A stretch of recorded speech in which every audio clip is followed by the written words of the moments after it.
તો આજનું triple C અને ટ્રિપલ સી પ્લસનું એમસીક્યુ ક્વેશ્ચન છે કે એમએસ એક્સેલમાં ઓટો સમ કરવા માટેની શોર્ટકટ કી કઈ છે? ઓપ્શન એ છે કંટ્રોલ એ, ઓપ્શન બી છે alt is equal to, option C છે શિફ્ટ એસ અને ઓપ્શન ડી છે control shift is equal to. Auto sum એટલે કે ઓટોમેટિક સરવાળો આવી જાય તો એના માટેની શોર્ટકટ કી કઈ છે? આનો સાચો જવાબ છે option B alt is equal to. બીજી શોર્ટકટ કી જોઈએ તો control shift L, apply and remove filter. ફિલ્ટરને આપણે એપ્લાય કરવું હોય અથવા રિમૂવ કરવું હોય તો એના માટે પહેલી આ shortcut key control shift L થાય છે.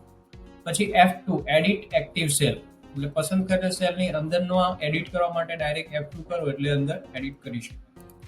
પછી કંટ્રોલ શિફ્ટ ડોલરનું ચિહ્ન જે આવે છે કે પસંદ કરેલ નંબરમાં કરન્સી ફોર્મેટ લાવવું હોય કે આ રીતે 500 લખ્યા હોય અને કંટ્રોલ શિફ્ટ ડોલરનું ચિહ્ન કરો એટલે આ રીતે રૂપિયાનું નિશાન આવી જાય.